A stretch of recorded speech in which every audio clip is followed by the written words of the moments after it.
The smell hit me first. Fresh paint and burned rubber, mixing with that sharp pine scent you get off the lake in late afternoon. I turned onto my gravel driveway at 4:37, tired from 12 hours measuring soil stability up in the mountains. And there it was, a flatbed tow truck backing away from my private dock. My boat strapped down like a criminal. Two women stood on my dock, identical white blazers, same blonde hair, same sunglasses. Carol and Sharon Bennett, twin sisters, co-presidents of the Lakefront Pines Homeowners Association. They moved in perfect sync, like they practiced it. Carol waved a paper at me, not a friendly wave, the kind you give a dog you're about to kick. I got out of my truck. My dad's old steel punch tool sat in my hand. I'd been using it all day checking soil cores. It was still warm from my grip. Dad built our guest cabin back in '68 with that tool. Tested every inch of ground before laying the foundation. "Marcus Holt," Carol called out. She already knew my name. This was theater. "That's my boat," I said. "Was your boat," Sharon corrected. She had the same voice, same tight smile. "Your guest cabin violates setback regulations. 15 feet from the water is required. You have 12. We're impounding watercraft until compliance." I looked at the cabin, my dad's cabin, timber frame, solid as the day he built it, sat right where it had for 57 years.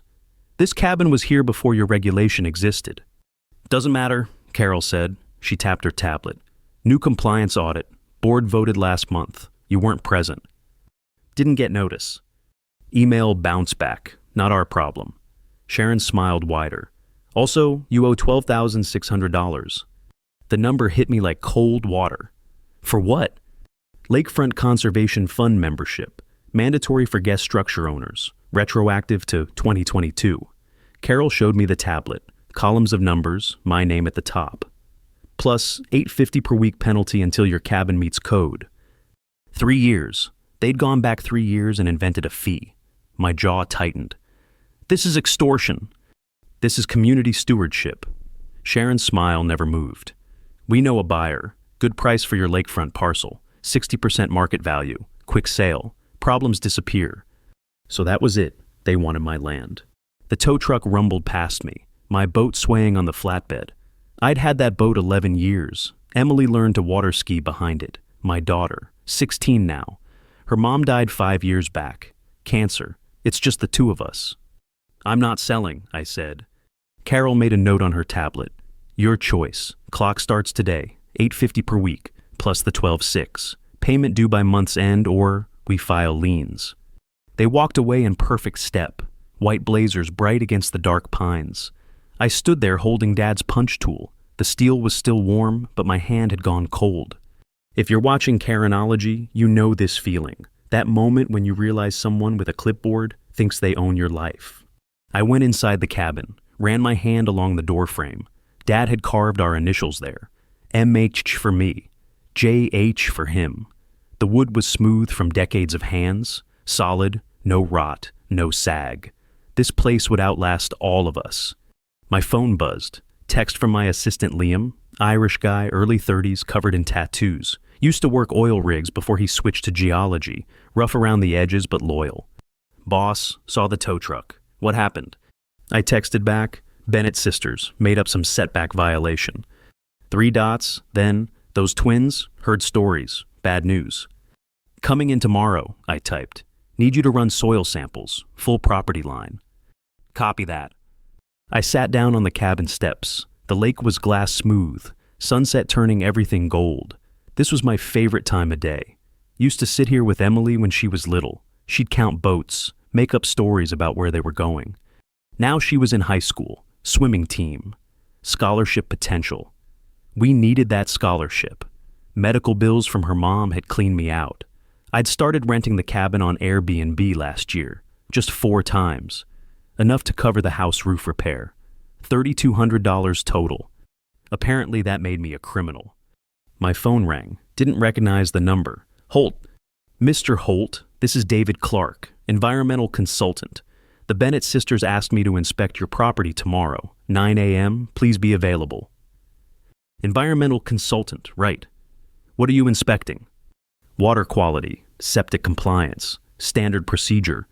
His voice had that fake friendly tone, the kind salesmen use. "I'll be there," I said. He hung up. I looked at the punch tool in my hand. Dad used to say that soil doesn't lie. People lie, documents lie. But if you test the ground, you get truth. That night I couldn't sleep. Kept thinking about Emily, about her face when I'd have to tell her we might lose the cabin.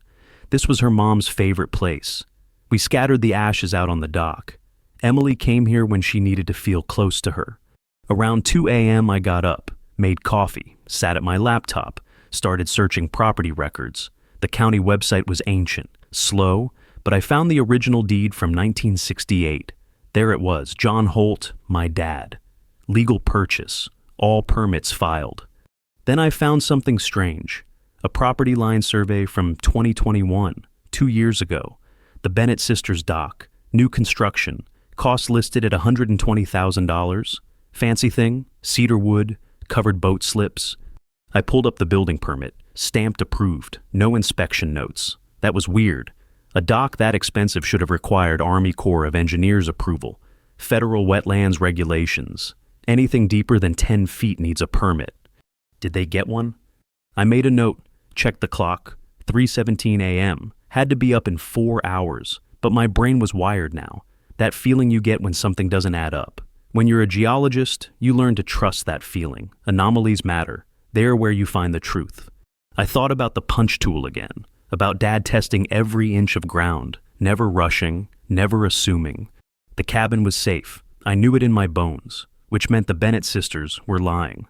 Question was why, and what they were really after.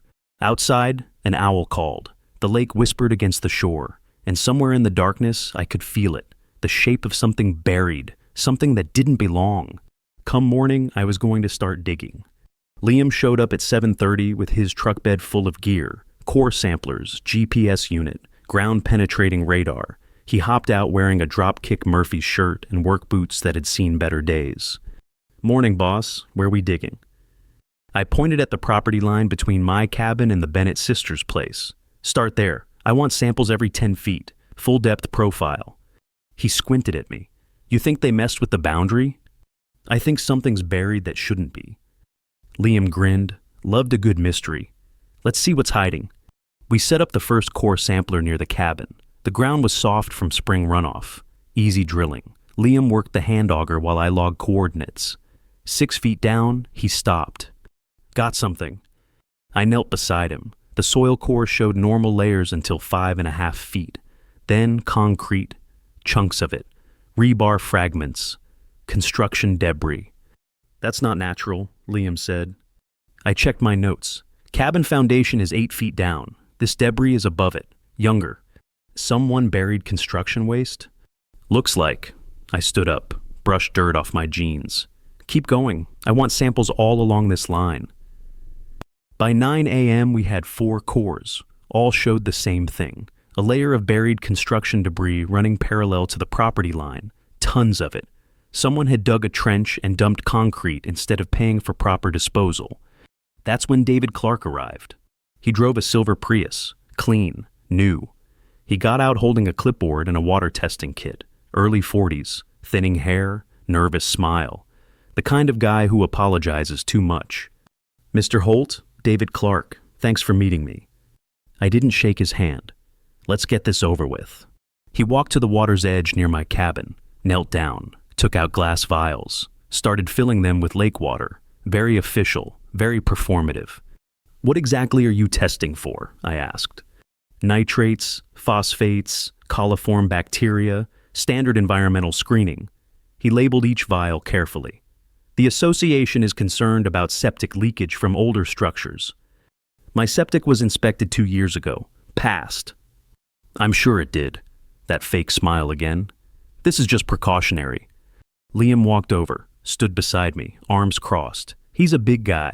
Tattoos visible below his rolled-up sleeves. Clark glanced at him nervously. "Who's this?" "My associate," I said. Clark finished collecting samples, stood up. "I'll have results in 3 days. The association will contact you." He left quickly, didn't even look at the core samples we'd laid out, didn't ask what we were doing. A real environmental consultant would have been curious. This guy just wanted to leave.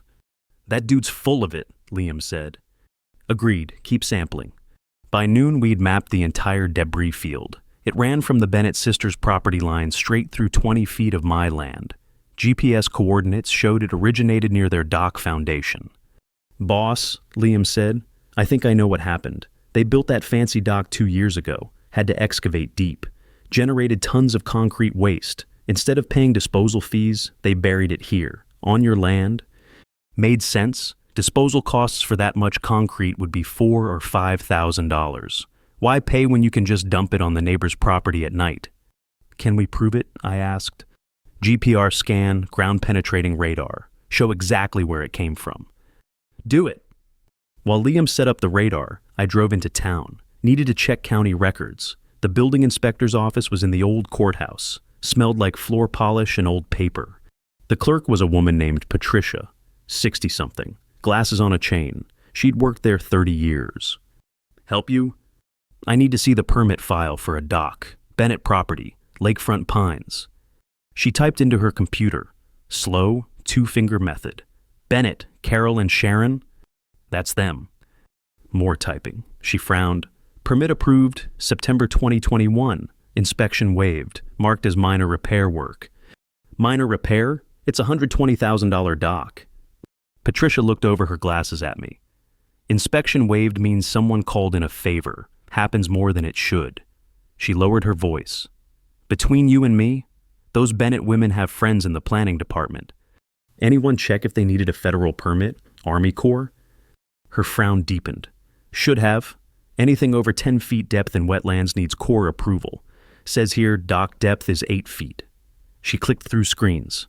But that's what the applicant reported. No independent verification. What if it's actually deeper? Then they lied on the application. That's a federal violation. She leaned back, studied me. You got reason to think it's deeper? I'm a geologist. I can find out. Patricia smiled, small, careful. Well, if you do find something, Corps of Engineers has a hotline. They take wetlands violations seriously. I thanked her and left. Drove back to the cabin. Liam was standing at the water's edge, staring at his laptop. The GPR unit was set up on a tripod. Got the scan, he said. You need to see this. The laptop screen showed a cross-section of the ground, color-coded layers. The debris field was bright red. It ran from 18 feet below the Bennett sisters' dock foundation, straight toward my property. Their dock foundation goes down 18 feet, Liam said. Not 8, not even close. 18 feet, that was federal jurisdiction, Army Corps of Engineers. No way they got proper permits. Can you document this? Already did. Photos, GPS coordinates, soil samples, the whole thing. Liam closed his laptop. What do you want to do with it? Good question. I could report them to the Corps, but that would take months. Meanwhile, they'd keep hitting me with fines. $850 per week, plus the $12,000. My phone buzzed. Text from Emily. Dad, kids at school are asking if we're moving. Someone posted on Facebook that you're getting evicted. What's happening? My stomach dropped. They were already spreading lies, poisoning the community against me before I could defend myself. I called Emily. She picked up immediately. Cafeteria noise in the background. Dad? We're not moving. Nobody's evicting us. It's a dispute with the homeowners association. I'm handling it. Everyone's talking about it. They're saying you're polluting the lake. Her voice cracked. Is that true? No, absolutely not. Someone's spreading lies. I need you to trust me. Silence. Then, okay, I trust you. We hung up. I stood there feeling my heart pound. They'd gone after my daughter, made her a target at school, turned her friends against her. Have you ever had someone attack your kid just to get to you? That's when it stops being about property. That's when it gets personal. Liam was watching me. What did they do? Social media campaign, saying I'm polluting the lake. Emily's getting it at school. His jaw tightened. That's low. I pulled up Facebook on my phone, found the Lakefront Pines community group, 340 members. The post was pinned at the top. Concerned about environmental violations at Holt property. Guest cabin lacks proper septic. Watercraft removed pending investigation. Protect our lake. Protect our children. Posted by Carol Bennett. 47 comments. All agreeing. All condemning me. Several mentioned Emily by name. said I was putting kids at risk. I scrolled through, recognized maybe half the names. Neighbors I'd waved to for years. Now they were calling me irresponsible, selfish, dangerous. This is coordinated, I said. They're turning everyone against me before I can prove anything. So we prove it faster, Liam said. I can get the GPR data to the Corps today. Email it right now. I thought about it. Patricia said the Corps took violations seriously. But she also said it would take time I didn't have. Every day was more damage to my reputation, more fines stacking up, more poison being spread about Emily. Not yet, I said. If we report them now, they'll lawyer up, slow everything down. I need something they can't hide from. Like what? I looked at the lake, at their expensive dock, at the perfect cedar wood reflecting in the water. I need to prove their dock is illegal, publicly, where everyone can see it, where they can't spin it or buy their way out. Liam nodded slowly. You got a plan? Working on it. I picked up Dad's punch tool from where I'd left it on the cabin steps. The steel was cold now, but solid, reliable. Dad used to say that when someone comes at you with lies, you hit back with truth, but you hit hard. You hit where it counts. The Bennett sisters wanted a war. They just declared it on the wrong guy. 3 days later, David Clark's report arrived. Email attachment, PDF with official letterhead. Environmental assessment, Holt property. I opened it at my kitchen table, coffee going cold beside me. Emily was at swim practice. I read it twice to make sure I wasn't imagining things. Elevated nitrate levels detected near guest cabin structure. Concentrations exceed safe threshold by 42%. Evidence suggests septic system failure. Immediate remediation required. I stared at the numbers. They were impossible.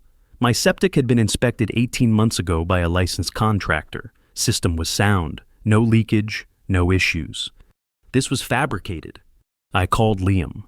Clark's report is fake. Nitrate levels he's claiming would require a massive septic failure. We'd smell it, see it. The whole shoreline would be affected. Can you prove it's fake?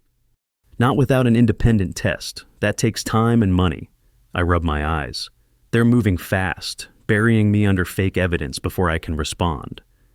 That afternoon, the Facebook group exploded. Someone posted Clark's report, redacted my name, but everyone knew. Comments flooded in, outrage, disgust, calls to force me out. This is why we have regulations. Holt's cabin is a biohazard. Shut it down. Feel bad for his daughter, but rules are rules. My phone rang. Client from Nevada. Construction company I'd done soil surveys for 3 times. Good relationship. $28,000 contract pending. Marcus, I'm sorry. We're going with another firm. My stomach tightened. Can I ask why? It's legal troubles. Can't risk association with environmental violations. You understand? He hung up. Just like that. 28 grand gone. I had 3,000 in checking, maybe 8 in savings. House payment due in 2 weeks. Emily's swim team fees, insurance.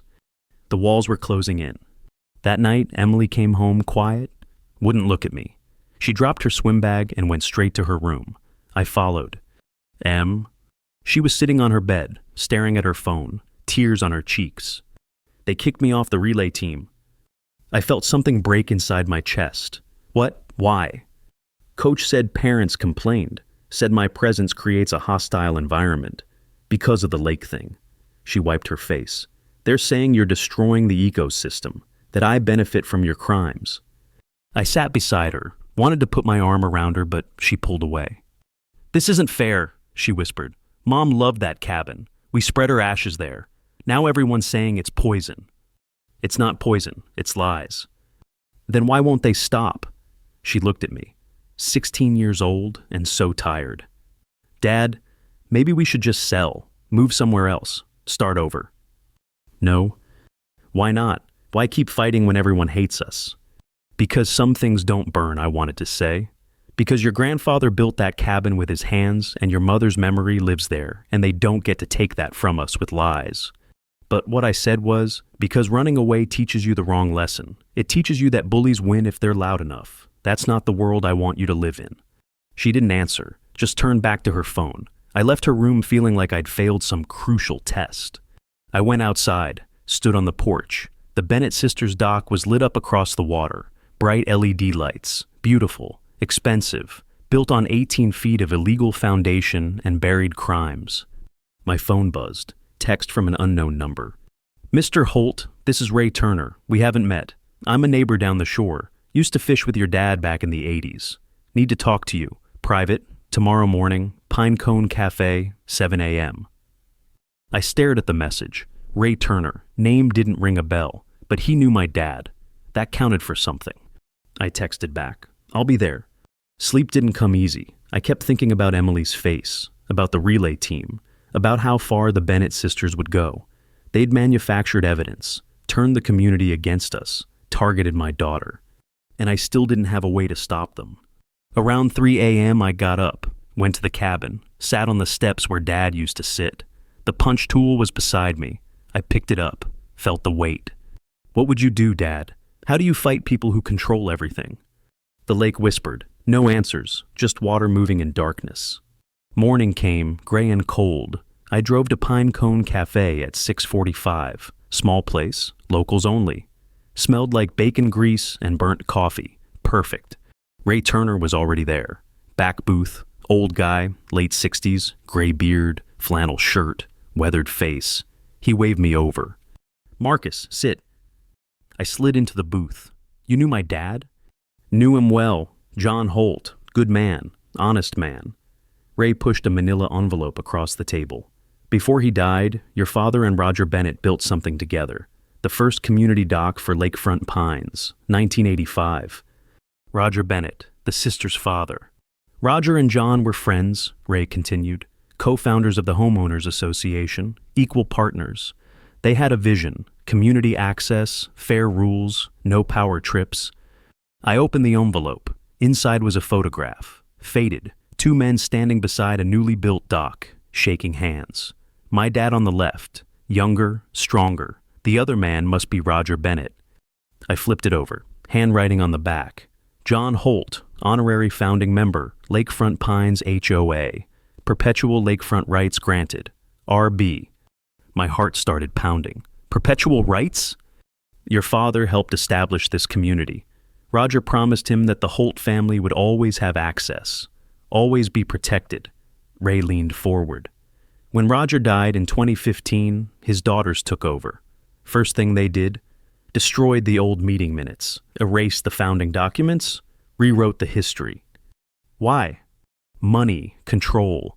Carol and Sharon run Lakefront Pines like a business. They've been systematically forcing out old families, buying properties cheap, flipping them to developers. He tapped the photo. Your cabin is worth $300,000 to you, but lakefront development, $600 easy, maybe more. I studied the photo. My dad looked proud, happy, building something that mattered. Why are you telling me this? Ray sat back.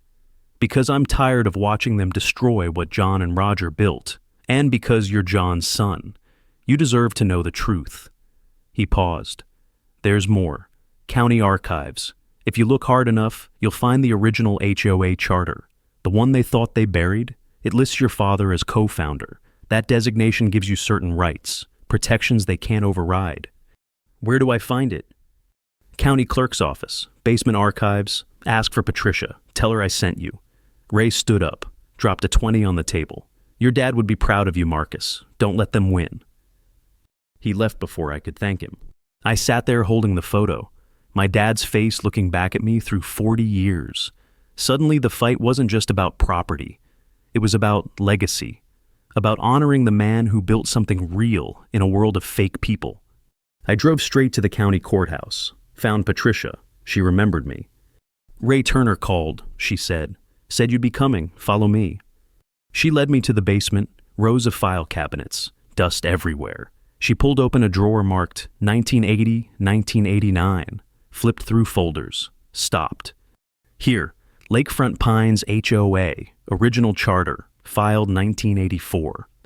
I opened the folder. There it was, typed on old paper. Official seal, list of founding members. 4 names. Roger Bennett, John Holt, Margaret Chen, Thomas Westbrook. My dad's name, right there, co-founder. Patricia pointed to a clause at the bottom.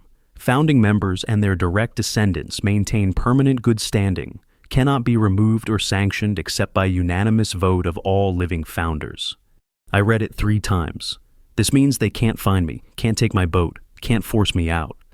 Not without violating their own charter, which makes every action they've taken against you legally void. Patricia smiled. That's assuming the charter still stands. Does it? Unless they filed an amendment with the county. Let me check. She went to her computer, typed, waited.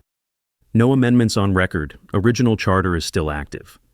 I felt something shift in my chest. Hope. Real hope. Can I get a copy? Already printed one. She handed me a folder. Give them hell, Marcus. I drove home going 20 over the speed limit, mind racing. The Bennett sisters had built their whole case on lies, fake violations, fake environmental reports. But they'd made one critical mistake. They'd forgotten where they came from, forgotten that their own father had guaranteed my family's protection. When I got home, Liam was waiting. He had his laptop out, GPR data displayed. Boss, I've been thinking, if we want to prove their dock is illegal, we need to make it public, real public, not just a report to the Corps. I'm listening. County requires fire safety training every 3 years, public demonstrations. You're a licensed geological inspector. You can request an emergency preparedness drill, test water access, test ground stability near high traffic areas. He grinned, like their dock. Understanding hit me. A public demonstration, with witnesses, press, everyone watching. Exactly. We test their dock depth live, show everyone it violates federal law. They can't hide, can't spin it, can't buy their way out. I looked at the charter in my hands, at the photo of my dad, at the GPR data showing their buried crimes. The Bennett sisters wanted a war. They thought they held all the cards. They were about to learn what happens when you build your empire on lies and stolen ground.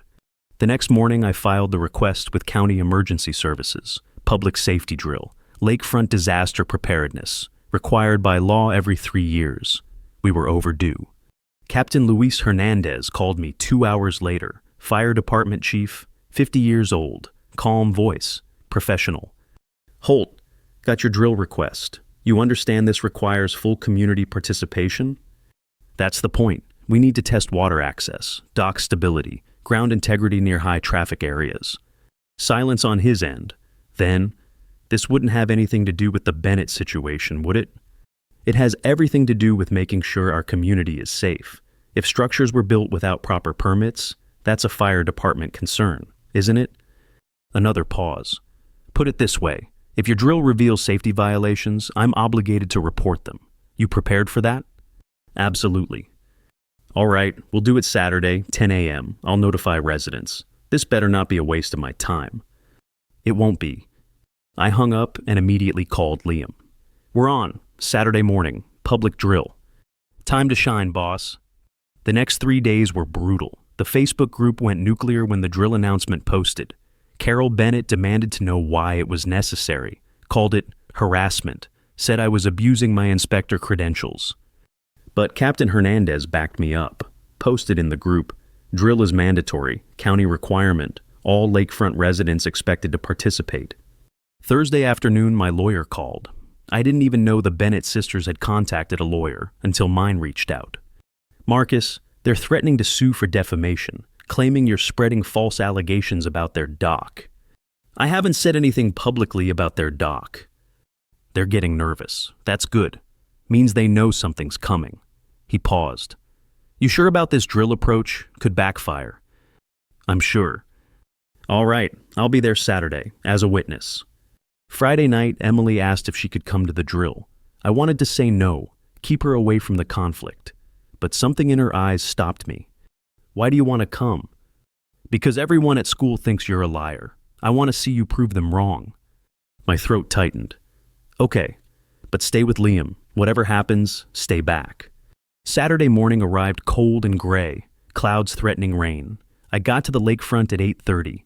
Liam was already setting up equipment, GPR unit, depth sounder, water quality testing kit, all the gear spread out like a science fair.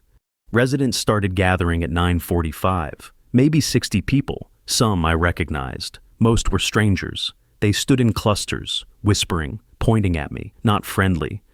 Carol and Sharon Bennett arrived at 9:55, matching navy blazers this time. They walked straight to Captain Hernandez. I couldn't hear what they said, but Carol pointed at me 3 times. Her face was red, angry. Hernandez shook his head, kept his arms crossed, didn't budge. Finally, they stepped back. Sharon pulled out her phone, started filming everything. Fine by me. At exactly 10 a.m., Hernandez blew a whistle. Everyone quieted. Morning, folks. Today we're conducting a mandatory safety drill. Purpose is to verify emergency water access and structural integrity of lakefront facilities. He gestured to me. Marcus Holt is our geological consultant, licensed inspector. He'll be running technical assessments. A few people groaned. One guy yelled, "This is a witch hunt!" Hernandez ignored him. First test, water access during fire emergency. Holt? I stepped forward. My heart was hammering, but my voice came out steady. In 2018, during the Morrison Creek fire, this community relied on lake water to save 9 homes. Our ability to access that water quickly is critical. I walked toward the Bennett sisters' dock. We need to verify that all docks and water structures meet safety codes, including depth regulations. Carol stepped in front of me. "You're not touching our dock." "Ma'am, this is a public safety inspection. You can refuse, but Captain Hernandez will note it in his report. Could affect your insurance." She looked at Hernandez. He nodded. "He's right. This is county authorized." Carol stepped aside, but her jaw was clenched so tight I thought her teeth might crack. I knelt at the edge of their dock. Liam handed me the depth sounder, commercial grade, digital readout, accurate to 6 inches. I lowered it into the water. The cable played out. 10 feet, 12, 15, 18. The readout blinked. 18 feet, 4 inches. I held up the display so everyone could see. Foundation depth is 18 feet, 4 inches. Federal wetlands regulations require Army Corps of Engineers permits for any structure exceeding 10 feet depth. I pulled out the county permit file, showed it to the crowd. Reported depth on your building permit is 8 feet. That's a discrepancy of more than 10 feet. Murmuring in the crowd, people pulling out phones, taking pictures. Sharon stepped forward. "That reading is wrong. Our dock is fully permitted." "Then you won't mind if we verify the foundation depth with ground-penetrating radar." I didn't wait for an answer, nodded to Liam. He rolled the GPR unit to the dock edge, set it up, turned on the display screen, projected it onto a white board so everyone could see. The image was clear, cross-section of the ground, color-coded. The dock foundation went down like a spike, 18 feet, undeniable. "As you can see," I said, "the foundation clearly exceeds federal limits. This is a violation of wetlands protection laws." A woman in the crowd raised her hand. "What does that mean for us?" "It means the Army Corps of Engineers needs to be notified. They'll investigate. If the violation is confirmed, the dock could be shut down pending compliance. Fines start at $50,000 per day." The crowd erupted, everyone talking at once. Carol's face had gone white. Sharon was still filming, but her hands were shaking. Then Ray Turner stepped forward from the back, walked right up to the front, held up a photograph, the one from 1985. "Before you all condemn Marcus Holt," he said loudly, "you should know something. His father, John Holt, was a co-founder of this homeowners association, along with Roger Bennett, Carol and Sharon's father." Silence, complete silence. Ray kept going.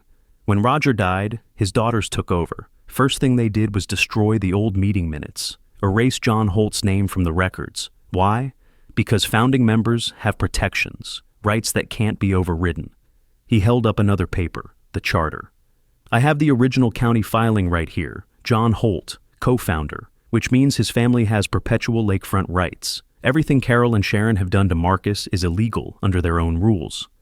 Carol found her voice. "That charter is outdated. We operate under new bylaws." "Did you file those new bylaws with the county?" Ray asked. "Because I checked. You didn't. The original charter is still active, which makes every fine, every penalty, every threat you've made to Marcus Holt void." The crowd turned, looked at the Bennett sisters. The mood had shifted. I could feel it. Then Liam spoke up. "One more thing. Remember that environmental report about Marcus's septic, the elevated nitrates?" He pulled out a folder. "I ran independent tests, 3 different locations around Holt's cabin. All came back clean, well below safety thresholds. which means David Clark's report was fabricated. A man in the crowd shouted, "Clark's Sharon's husband! This whole thing is a setup!" Everything exploded, people yelling, pointing. The Bennett sisters tried to leave, but the crowd pressed in, not threatening, just angry, demanding answers. Captain Hernandez blew his whistle. "Everyone calm down, now!" The noise died to a murmur. "I've seen and heard enough," Hernandez said. "I'm filing a report with the Army Corps, also notifying the county about fraudulent environmental reports.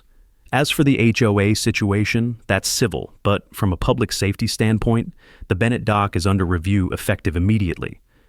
He turned to me. "Holt, your inspection is complete. Good work." Carol and Sharon pushed through the crowd, got to their car, drove off fast, gravel spitting from their tires. People surrounded me, apologizing, shaking my hand, saying they'd been lied to. Ray clapped me on the shoulder. "Your dad would be proud, son." I looked for Emily, found her standing with Liam. She was crying, but smiling too. She ran over, hugged me tight. "You did it, Dad."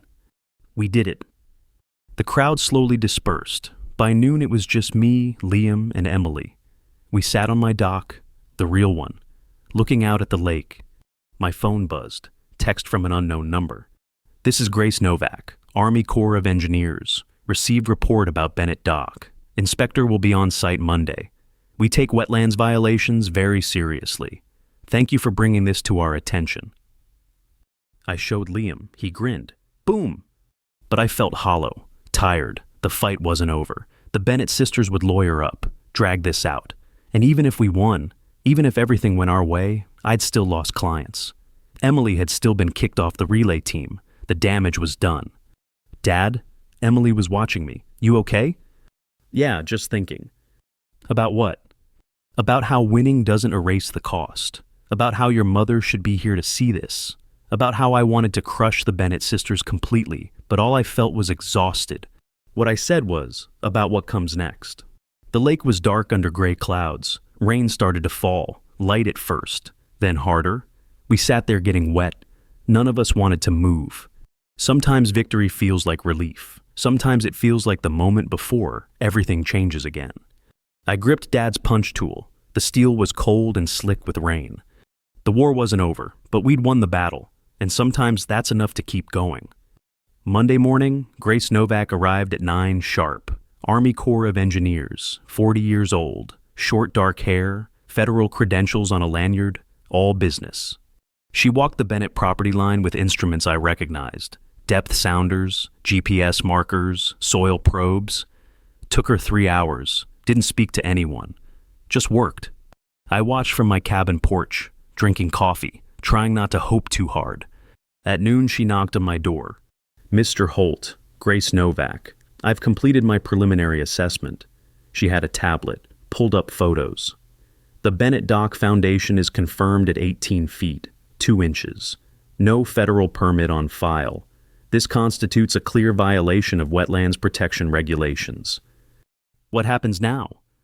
"I issue a cease and use order. The dock is closed pending compliance. The Bennetts have 30 days to submit a remediation plan. That includes proper permitting, environmental impact study, and likely partial removal of the unauthorized structure." She paused.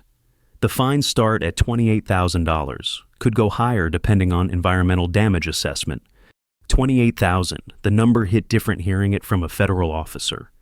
"What about the construction debris they buried on my property?" "That's a separate violation, illegal dumping, county jurisdiction. I've forwarded my findings to the district attorney. They'll determine if criminal charges are warranted." She handed me a business card. "You did the right thing reporting this.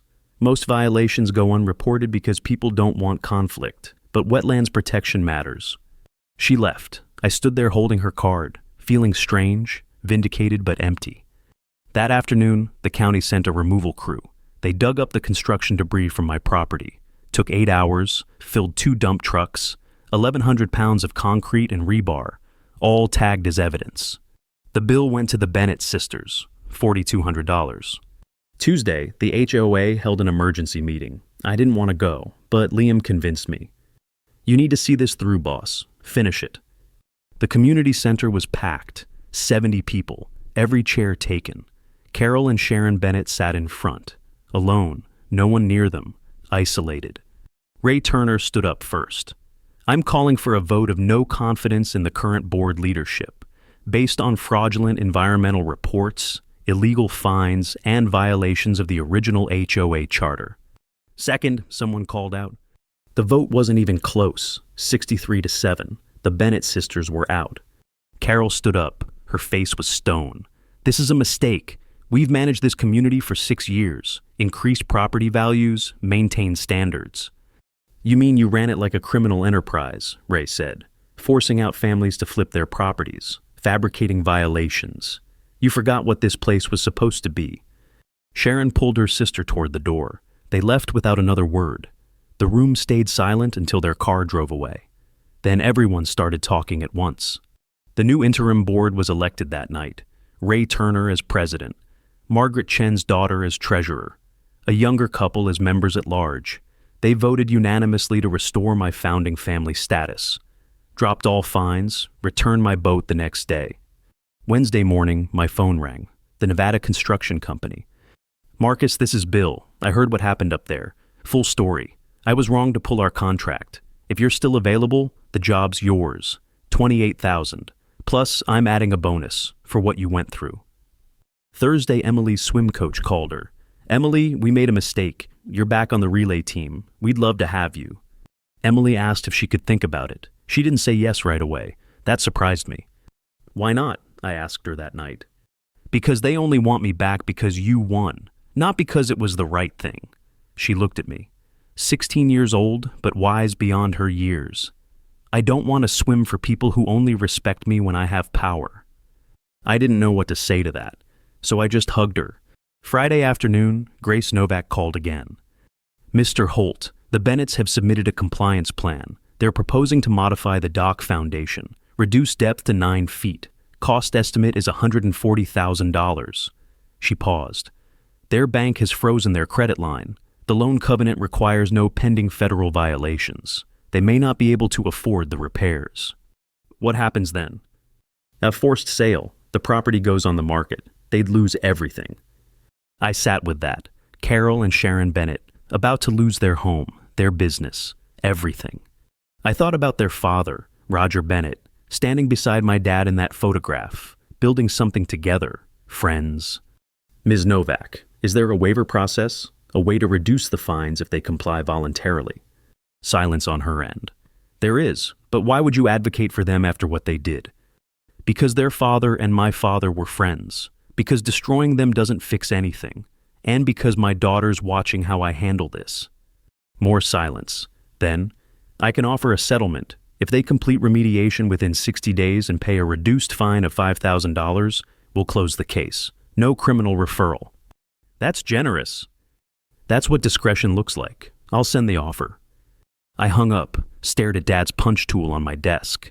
The steel was dull now, worn from decades of testing ground, finding truth. Some things don't burn, Dad used to say. Some things last because they're built on solid ground. Saturday, I drove to the Bennett house, knocked on the door. Sharon answered. Her eyes were red. No makeup, no blazer, just a tired woman in a sweatshirt. What do you want? To tell you that the Army Corps is offering a settlement, $5,000 fine, 60 days to fix the dock, no criminal charges. She stared at me. Why are you telling me this? Because your father and my father built this community together. They were friends. I'm trying to honor that. Carol appeared behind her sister. We don't need your pity. It's not pity. It's a choice. You can fight this and lose everything. Or you can fix your mistake and stay. Up to you. I turned to leave. Sharon called out, "Wait." I stopped. "Thank you," she said quietly. I nodded and walked back to my truck. Liam was waiting. He'd watched the whole thing from the cab. "You sure about that, boss? They tried to destroy you." "I'm sure. You're a better man than me. Maybe I'm just tired of fighting." We drove back to the lake. The sun was setting, orange and gold across the water. Beautiful. The kind of evening Mom used to love. Emily was sitting on the dock, feet dangling in the water. I sat beside her. "Did you really just help the Bennett sisters?" she asked. "Yeah." "Why?" I thought about it, about revenge and justice and legacy, about what kind of man I wanted to be. What kind of father? Because winning isn't about crushing people. It's about staying true to who you are. Your grandfather built things. He didn't destroy them. I'm trying to do the same. Emily leaned against my shoulder. Mom would be proud of you. My throat tightened. You think? I know.